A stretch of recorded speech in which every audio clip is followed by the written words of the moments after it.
Assalamualaikum warahmatullahi wabarakatuh. Alhamdulillahirabbil alamin. Allahumma sholli wa sallim ala habibina wa sayyidina Muhammadin wa ala alihi wa sahbihi ajmain. Pada pagi hari ini kita akan melanjutkan membaca dan merenungkan beberapa kalimat hikmah yang kita ambilkan dari kitab Al-Hikam Al-Athaiyah. Insya Allah kita akan melanjutkan hikmah kemarin. Tentu saja hikmah yang akan kita baca pagi hari ini adalah hikmah bernomor 59. Dan insya Allah nanti kita lanjutkan hikmah ke-60 dan 61. Bahkan bisa jadi jika ada masih ada waktu kita akan melanjutkan ke 62 karena masih sangat erat kaitannya dengan hikmah ke-60 dan 61. Rekan-rekan yang saya muliakan, beberapa kali kami sampaikan bahwa penomoran kalimat hikmah dalam kitab Al-Hikam Al-Athaiyah itu beda-beda. Dan yang kita pakai ini adalah dari syarahnya Syekh Abdul Majid Asy-Syarnubi Al-Azhari. Beliau termasuk dari guru senior atau dosen senior di Azhar. Belum terlalu lama beliau wafat. Ini kalimat hikmah yang ada dalam kitab syarah beliau ini lengkap karena beliau dari golongan mutakhirin. Kita contohkan hikmah ke-61 di beberapa naskah kitab itu tidak ada. Dan mungkin di antara kitab antum ada yang tidak menemui hikmah ke-61 ini. Baik, kita akan mulai. Dan mari sama-sama kita perhatikan matan Al-Hikam Al-Athaiyah yang ada dalam kitab kita masing-masing. Bismillahirrahmanirrahim. Subhanaka la ilma lana illa ma 'allamtana innaka antal alimul hakim. Qalal musannifu Ibnu Athaillah Sakandari. Qata as-sairina wal wasilina. Dalam beberapa nushah, qata as-sairina lahu wal wasilina ilaihi an ru'yati a'malihim wa syuhudi ahwalihim. Amma sairuna fali annahum lam yatahaqqaqu as-sidqa ma'allahi fiha. Wa amal wasiluna fali annahum, saya ulangi, wa amal wasiluna fali annahu ghayyabahum bisyuhudihi anha. Kita terjemahkan. Qata as-sairina lahu wal wasilina ilaihi. Qata'a, Allah menutup, tidak memberi kesempatan. Menutup, tidak memberi kesempatan kepada siapa? As-sairina lahu, golongan orang-orang yang masih berjalan kepadanya. Juga wal wasilina ilaihi, golongan orang-orang yang telah tiba kepadanya. Diputus, ditutup, tak diberi kesempatan oleh Allah dua golongan orang ini. Dari apa? Dari an ru'yati a'malihim wa syuhudi ahwalihim.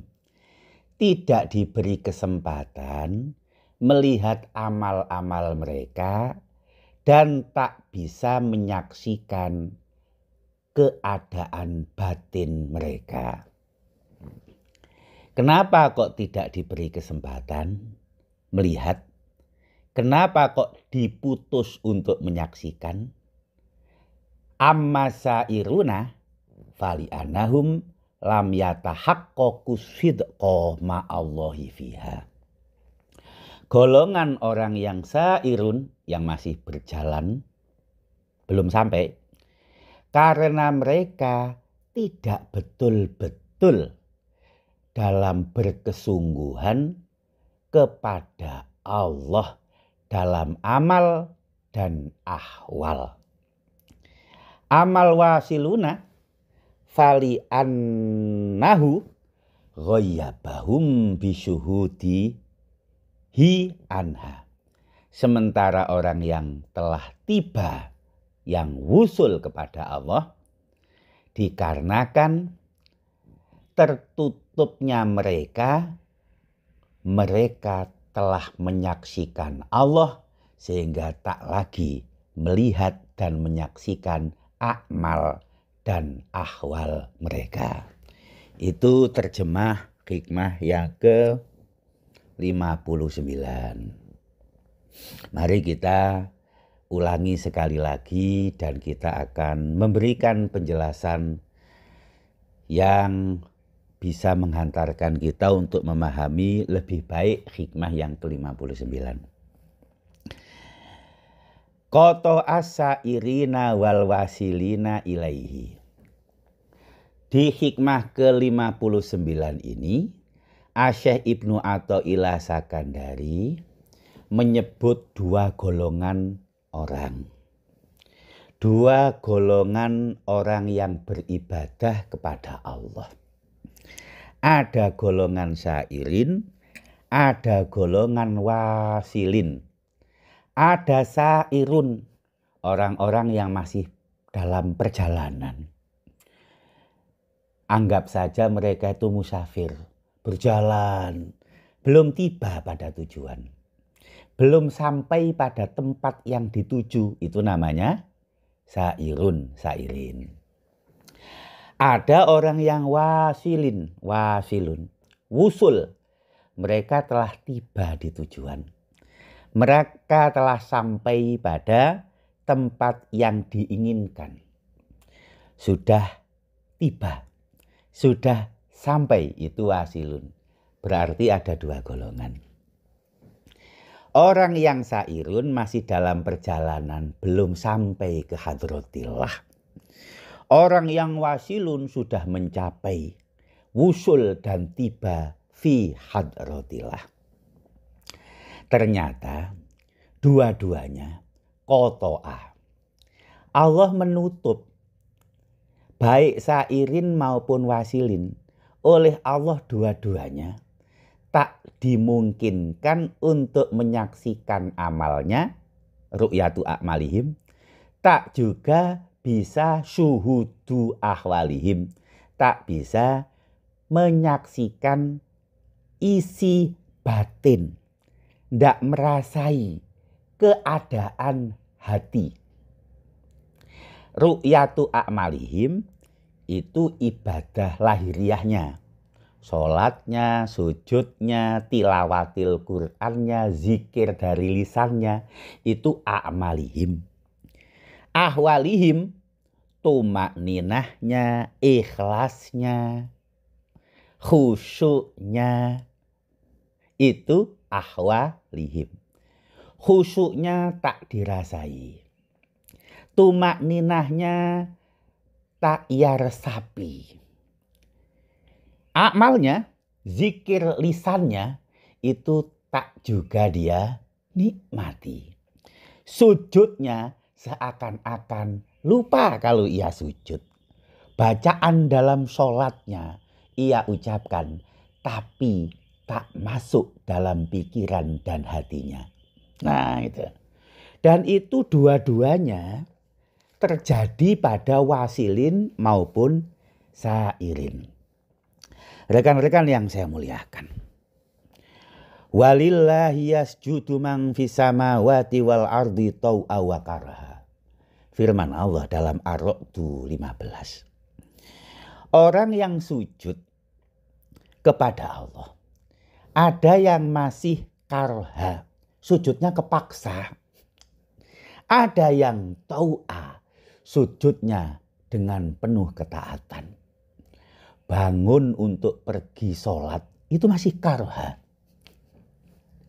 Membaca Quran itu terpaksa betul. Banyak.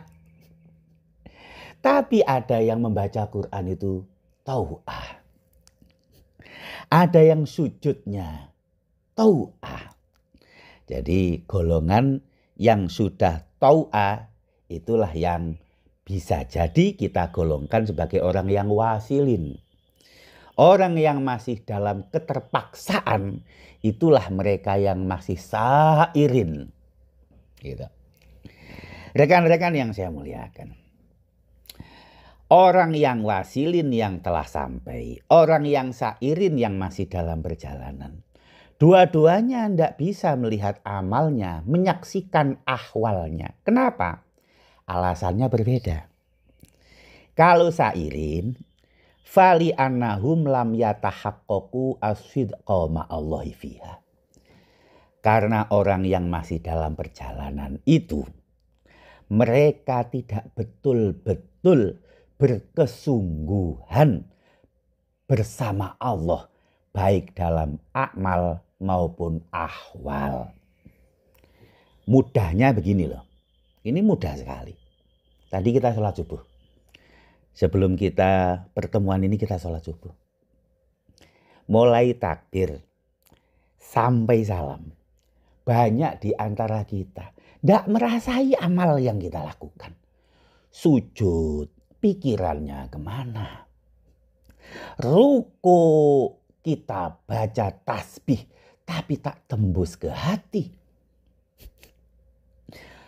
Kita salah satu rukun sholat adalah tumak ninah. Lahiriah kita tumak ninah. Tapi ahwal kita bergejolak kemana-mana. Itu namanya al-qot'u an ru'yatil a'mal wa syuhudil ahwal. Baca Quran tilawah. Yang dibaca apa? Pikiran kemana?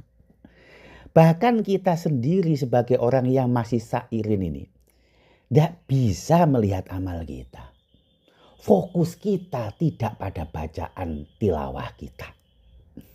Hati kita tidak tarkis pada amal yang kita lakukan. Bahkan kita tidak tahu. Katanya kita tumakninah, hati tak tenang. Sholat katanya secara lahiriah khusyuk, tapi hati tak khusyuk. Itu namanya orang yang masih qot'u an ru'yatil a'mal wa syuhudil ahwal. Udah terjadi toh ini. Barangkali selalu berulang-ulang kita alami. Ini baru ibadah mahdhoh loh ya. Belum ibadah ghairu mahdhoh. Amal-amal sosial kita belum.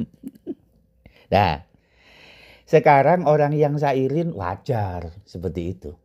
Lah orang kok wasilun katanya.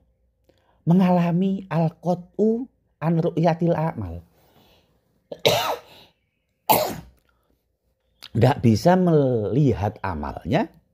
Tertutup menyaksikan ahwalnya kok bisa orang yang wasilin.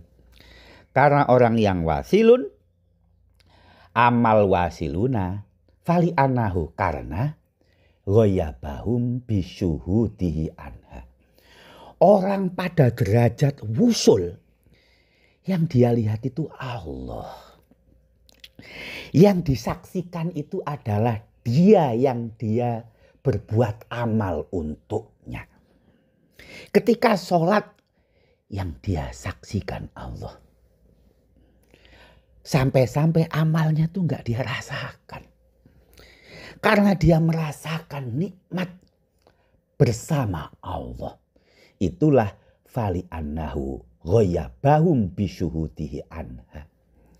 Menyaksikan Allah, melihat Allah dalam setiap amal yang mereka lakukan, yaitu orang-orang yang wasilun ini, sampai mengalihkan mereka Sehingga mereka tak lagi menyadari amalnya, tak lagi melihat dan menyaksikan ahwalnya. Karena yang dia rasakan, dia lihat, yang mereka saksikan adalah Allah. Dan itu mengalihkan dari apapun yang mereka lakukan. Sama-sama qot'u an ru'yatil a'mal wa syuhudil ahwal. Tapi orang yang sairun karena mereka karha. Sehingga mereka tidak sungguh-sungguh. Menghadap Allah itu enggak betul-betul. Orang yang wasilun karena mereka sudah sampai kepada Allah. Selainnya Allah, bahkan amal-amal yang mereka persembahkan, itu mereka lakukan semata-mata formalitas belaka. Substansinya, hakikatnya mereka melihat, menyaksikan dan merasakan kehadiran Allah langsung. Itulah yang disebutkan oleh Allah dalam surat Al-A'raf 196. Wahuwa yatawalla sholihin. Allah itu menguasai orang-orang yang solih itu. Kemarin apa disebutkan? Bahwa yang bisa naik, amal yang bisa naik itu adalah amal-amal yang solih, yang pantas, yang utuh. Kalau Allah sudah menguasai orang-orang yang solih, orang yang utuh, maka tidak ada yang lain. Yang ada dalam penglihatan mereka, dalam hati mereka, hanyalah Allah semata. Loh, gitu loh. Allahu waliyul ladzina amanu. Ketika Allah sudah menjadi kekasih, menjadi penuntun, menjadi penguasa bagi mereka yang punya keimanan sempurna, maka tidak ada yang lain selain Allah. Ini sekedar ilustrasi, jelas tidak sama, tapi untuk memudahkan kita dalam memahami. Kalau kita sudah dikuasai cinta kepada seseorang, kepada kekasih, seperti ada orang menyukai lawan jenis, sudah begitu mencintai, merasuk, ingatannya hanya dia, pikirannya isinya dia, segala daya upaya dilakukan untuk makin dekat dan makin membuktikan cinta kepadanya, gitu loh. Jangankan kepada makhluk hidup, kepada barang mati saja. Ketika kita sedang menyukai sesuatu dan target untuk memilikinya, itu kepikiran terus tiap hari.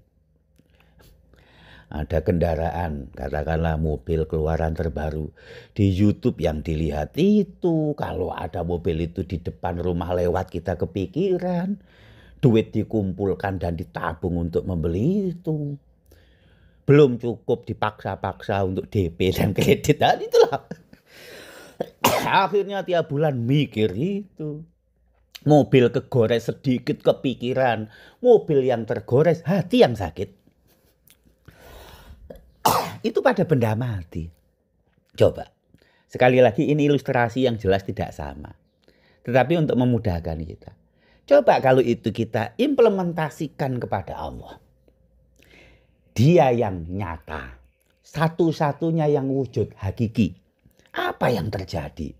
Yang terjadi adalah wahuwa yatawalla sholihin.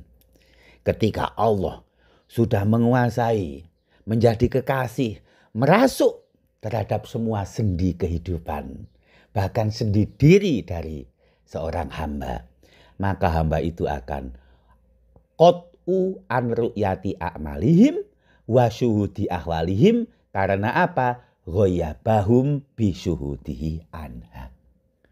Menyaksikan Allah yang maha nyata itu mengalihkan orang-orang wasilun untuk bisa merasai, melihat dan menyaksikan selainnya. Loh, begitu. Bisa dipahami ya. Nah, ya tentunya kita tidak pernah tahu apakah kita yang mana ini golongannya. Ya kadang-kadang masih sairun. Maksudnya seringnya sairun. Tapi kadang-kadang sesekali bisa wasilun. Sesekali gitu. Kalau wasilun terus rasa-rasanya kok terlalu sulit ya. Ya latihan lah. latihan khusyuk dalam sholat. Latihan tumak ninah itu bukan hanya dalam jawarih, tapi tumak ninah itu juga dalam kalbu. Rekan-rekan yang saya muliakan, itulah hikmah yang ke 59. Mudah-mudahan kita bisa memahaminya dan kita bisa untuk mengerjakan, mengamalkan, menjadi orang yang mudah-mudahan selalu tersambung, usul kepada Allah Subhanahu wa Ta'ala. Kita lanjutkan hikmah ke-60. Mari kita perhatikan.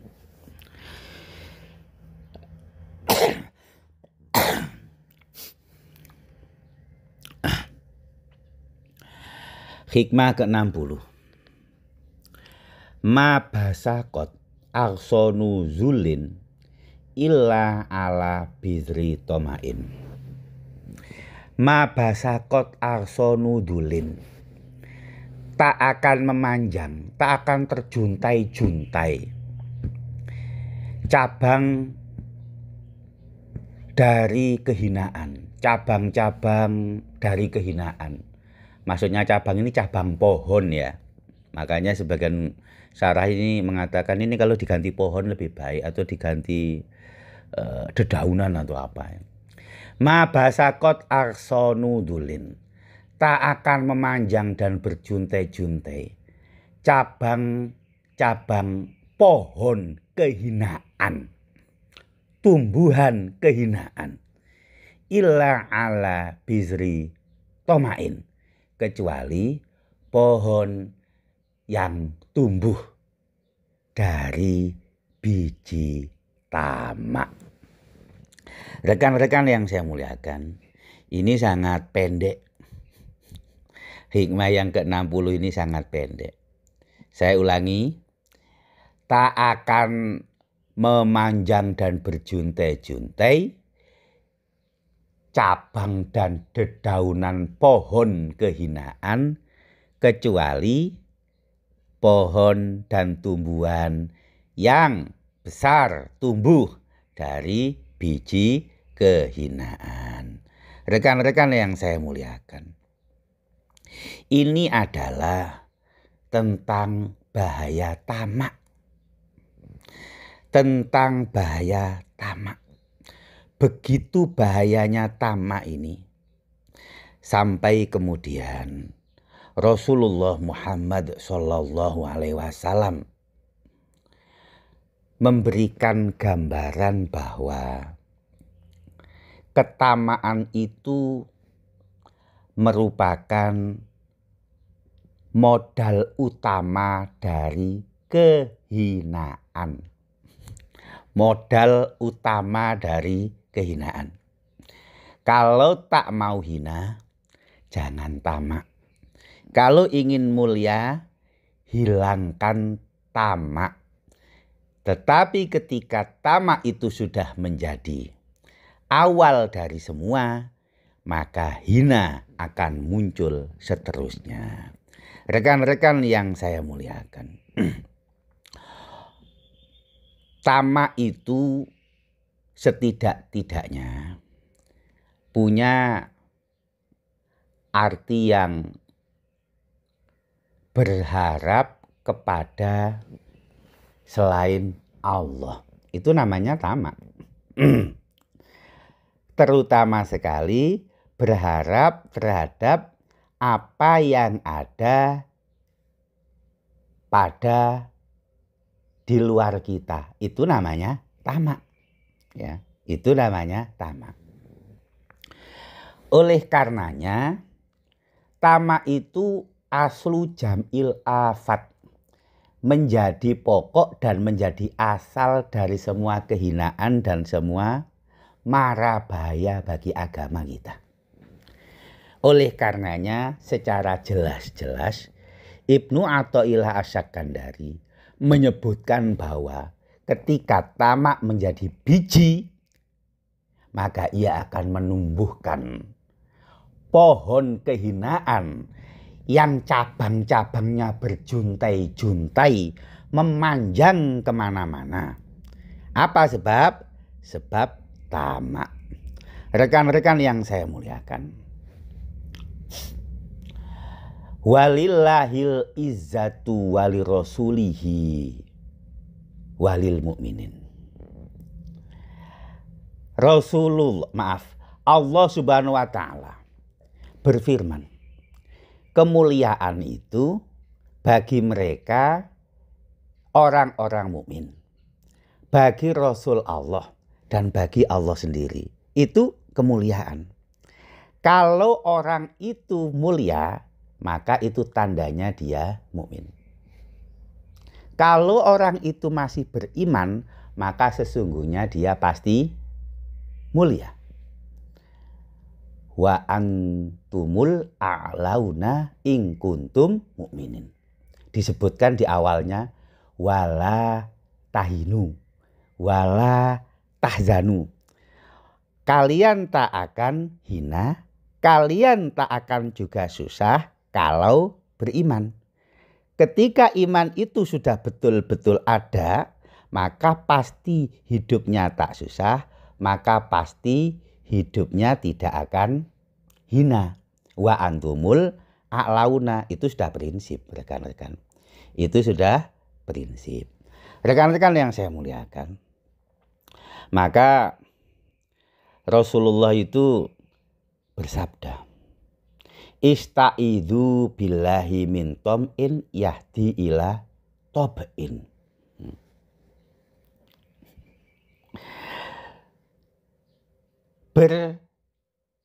Berusahalah untuk selalu memohon bimbingan dari Allah, punya sifat tamak, yang kemudian tamaknya itu jadi toba, tamaknya itu jadi karakter. Jadi berharap itu jadi karakter, ya.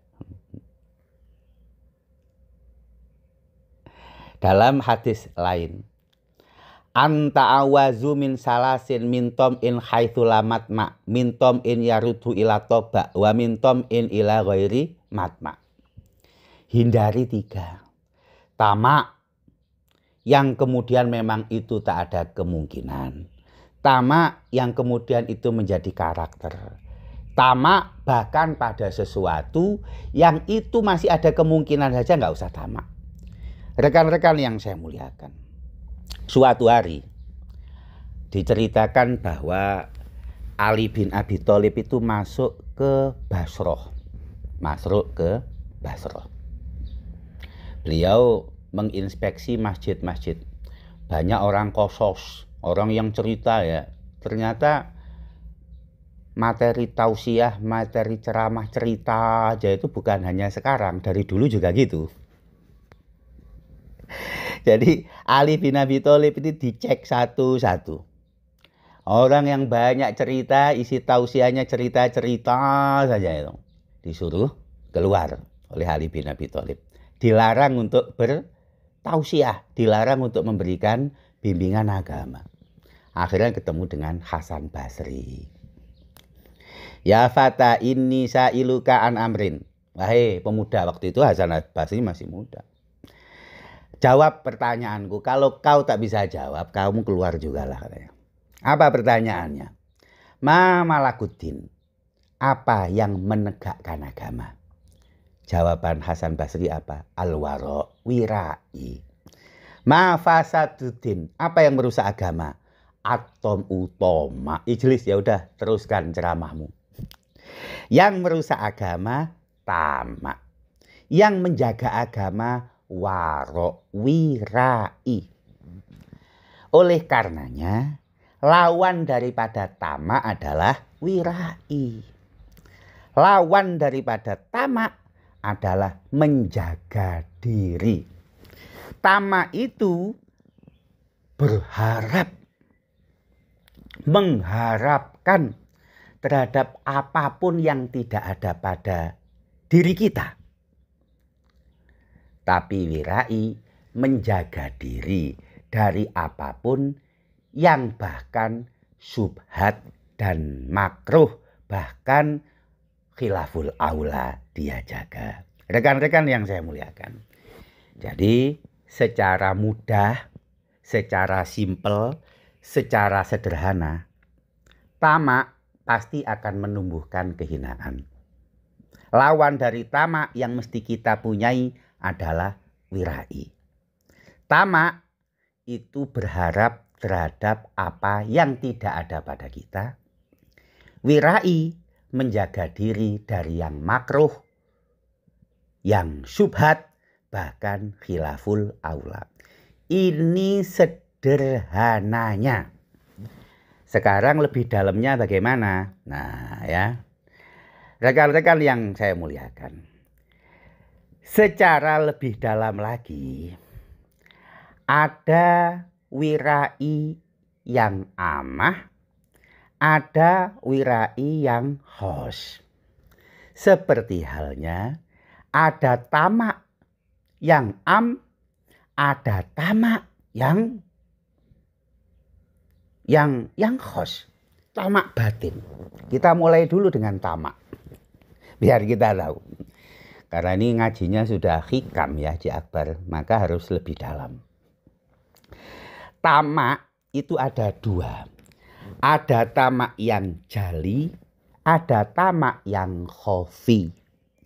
Ada tamak yang zohir, ada tamak yang batin. Ini dalamnya ya. Tamak yang zohir itu ya seperti yang kita lakukan. Setiap hari itu sudah bisa menjaga diri lah insya Allah. Ada orang lain punya sesuatu, kita nggak ingin. Kita sudah qanaah dengan apa yang kita miliki. Biasa-biasa saja. Siapapun di antara kita punya apa, kita nggak ingin. Itu namanya tomak zohir, tomak jali. Kalau tomak batin, nah ini. Layak rifuhu aksarul kholki. Kebanyakan orang nggak menyadari, nggak memiliki, dan nggak mengerti tamak batin. Tamak batin itu apa? Al-mustalazat al-ukhrawi.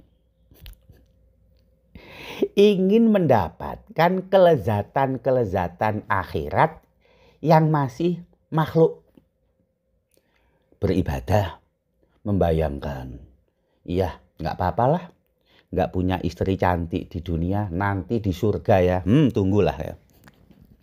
Di surga nanti akan mengkoleksi bidadari ya entah 100, entah berapa ribu. Itu namanya tamak khofi. Nggak apa-apa di dunia nggak punya rumah bagus, nanti bangun istana di surga. Itu namanya tamak khofi. Jadi masih ada keinginan mendapatkan kenikmatan selain daripada ridho Allah. Kenikmatan-kenikmatan yang masih itu terikat dengan makhluk Allah. Sekalipun itu di surga. Sekalipun itu bukan duniawi. Itu namanya tamak batin. Itu namanya tamak khofi. Orang yang khosoh bukan hanya tamak yang jali yang dia tinggalkan. Tamak khofi pun tidak dia kerjakan. Loh gitu ya. Nah ini. Maka dikatakan apa? Dikatakan la ya'rifu aksarul kholqi. Enggak banyak orang mengerti tentang tamak khofi. Nah, baik, sekarang wirai. Lawan daripada tamak. Wirai itu sederhananya adalah ya tarkus syubuhat. Meninggalkan apa yang tidak baik. Termasuk yang subhat, yang makruh. Itu adalah prinsip daripada warok wirai. Berdasarkan apa? Berdasarkan apa yang disabdakan oleh Rasulullah. Min husnil mar'i tarkuhu mala yu'nihi. Kebaikan dari seseorang itu meninggalkan apa yang tak penting baginya, yang gak bermakna baginya. Orang mukmin yang baik bisa kita tandai meninggalkan apa yang gak penting baginya. Oleh karenanya definisi wirai, warok itu meninggalkan yang syubhat, meninggalkan yang makruh, khilaful aula. Itu dia tinggalkan, dia tanggalkan. Itu wirai yang syariah, yang masih amah. Abu Bakar As-Siddiq pernah mengatakan begini. Kuna nat usab ina baban minal halal makhofatan anako afi babin minal haram. Kami meninggalkan 70 pintu halal karena khawatir jatuh pada satu pintu haram. Loh, gitu. Jadi apa yang halal belum tentu baik. Apa yang halal belum tentu berguna. Apa yang boleh dikerjakan belum tentu ada manfaatnya gitu. Maka Rasulullah Muhammad SAW berwasiat kepada Abu Hurairah, kun waro'an takun a'badan nas. Jadilah orang yang wirai. Kalau engkau wirai, maka niscaya engkau menjadi orang yang paling baik ibadahnya. Rekan-rekan yang saya muliakan, untuk menjelaskan wirai yang khusus, mari kita sedikit membaca penjelasan Syekh Ibnu Athaillah Sakandari yang membuat bab khusus tentang wirai ini dalam Lataiful Minannya. Anna waro'al khusus layafhamuhu illa qalil. Wirai yang khusus itu seperti halnya tadi tomak yang khofi itu ndak bisa dipahami, jarang dimengerti kecuali oleh orang yang betul-betul memahami. Sedikit sekali orang yang paham tentang wirai yang khusus ini. Jadi jarang orang yang memahami wirai yang khusus ini. Bagaimana wirai yang khusus ini? Rekan-rekan yang saya muliakan. Wirai yang khusus ini begini.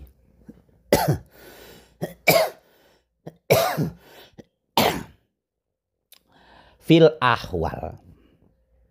Fil af'al. Jadi ada wirai dalam af'al, ada wirai dalam ahwal. Jadi ya memang sulit ya. Ada wirai yang af'al, ada wirai yang ahwal. Jadi kalau wirai yang ahwal itu bagaimana? Kalau wirai ahwal itu diantaranya adalah alfasu an ahwalil ahyar tatolu ala khofiyatil asar. Jadi hatinya itu hanya memilih sifat-sifat tertentu yang baik-baik saja. Muro'atu ta'zim wal ijlal. Dalam hatinya itu menjaga, mengagungkan Allah semata. Nah itu namanya yang ahwal. Jadi kalau af'alnya syawahidus sunnah khofiyatil asar. Dalam hati itu selalu menjaga, dalam af'al itu selalu menjaga kesunahan, menghindari yang makruh, apalagi juga yang syubhat khilaful aula, hanya ada sunnah dan fardu. Dalam hati ahwalnya ta'zim dan ijlal kepada Allah. Ini contoh ya, contoh sedikit sekali. Contoh sedikit sekali. Kadang kita itu sering tidak takzim kepada syiar Allah. Ini kecil, remeh, sering kita lakukan. Contoh sedikit sekali. Kita itu kadang ijlal, mengagungkan, mengagumi terhadap sesuatu yang bukan syiar Allah. Ayo, ada orang biasa-biasa saja baca Al-Quran. Kemudian kita lihat biasa. Ada orang azan. Itu syiar Allah itu. Ada orang azan, kita biasa-biasa aja ya, nggak kagum. Coba, ada mobil Alphard terbaru lewat di depanmu. Bagus mobilnya. Langsung menganga, ya Allah, subhanallah. Jadi engkau mengagungkan mobil mewah atau mengagungkan syiar Allah? Azan itu syiar Allah. Ya, bukankah mengagungkan syiar Allah itu min taqwal qulub wa man yu'adzim sya'airallah min taqwal qulub. Barang siapa mengagungkan syiar-syiar Allah, itulah tanda takwanya hati. Ya Allah. Ini mohon maaf loh ini ya, bukan hanya di dunia nyata loh. Lihat rumah mewah artis A, selebritis B, mobilnya bagus saja, kita Masya Allah, Subhanallah. Melihat orang azan, mendengarkan orang azan, kita biasa-biasa saja. Padahal itu syiar Allah. Ada orang baca Quran, ada orang sujud. Jadi kalau masih merasa dalam hati mengagungkan, mengagumi sesuatu selain syiar Allah, seperti contoh kecil yang saya sampaikan tadi, ketahuilah kita belum wirai secara ahwal. Walaupun kita itu sudah menjauhi syubhat, sudah menjauhi makruh, sudah enggak menjalankan khilaful aula. Berat kan? Rekan-rekan yang saya muliakan, untuk menutup tentang tamak dan wirai ini, saya ingin cerita. Ini seorang sufi dari Iskandaria. Ini sering juga kita lakukan, terutama yang sering berbuat di tengah-tengah masyarakat. Ini contohnya begini nih. Diceritakan dalam syarah-syarah hikam. Ya. Orang Iskandaria. Suatu hari orang sufi ini beli sesuatu. Ya namanya juga sering berperan di tengah masyarakat lah. Kayak Gus Bruri sering ngasih pengajian. Ustadz Sofi jadi guru, Pak Haji Akbar orang yang terkenal di lingkungannya. Sering berbuat ke masyarakat. Kadang kita beli ke kedai, beli ke toko seperti yang diceritakan dalam cerita ini. Dalam hatinya ada berbisik begini. Aku kan sering berbuat baik sama orang ini. Jangan-jangan aku dikasih diskon. Aku jangan-jangan beli 1 bungkus dikasih 2 bungkus. Pak Ustadz nggak usah bayar lah ya untuk Pak Ustadz. Bayarnya separuh aja ini Pak Kiai. Masya Allah. Dalam hati punya perasaan itu tomak. Tomak itu. Sering kan kita kayak gitu itu. Itu tomak saudara-saudara. Hanya dalam hati terbersit. Seperti yang diceritakan. Ada sufi Iskandaria. Karena dia itu muridnya entah apa yang menjual itu, dia akhirnya begini. Siapa tahu dia nggak mau nerima uang saya. Kemudian dibisiki. Wahai sufi, itulah tamak. Sering kita kayak gitu kan ya. Sering kita kayak gitu itu. Jadi mentang-mentang ustadz, kiai gitu kan. Beli sama jamaah. Kalau perlu dihindari beli sama jamaah itu. Bertransaksi sama murid itu dihindari. Itu menimbulkan tamak. Bisa dipahami ya? Nah itulah rekan-rekan yang saya muliakan. Oleh karenanya berat sekali menjadi orang yang wirai. Berat sekali kita menghindari tamak itu.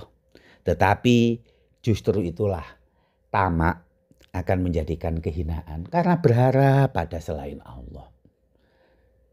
Apalagi kalau berharapnya itu dinampak-nampakkan. Masya Allah, naudzubillah. Mudah-mudahan kita bisa melaksanakan wirai, lebih-lebih wirai yang ahwal, yang khos tadi. Dan kita latihan untuk tidak tamak. Baik tamak yang jali maupun tamak yang khofi. Dan kita latihan mengurangi ketamaan-ketamaan yang batin.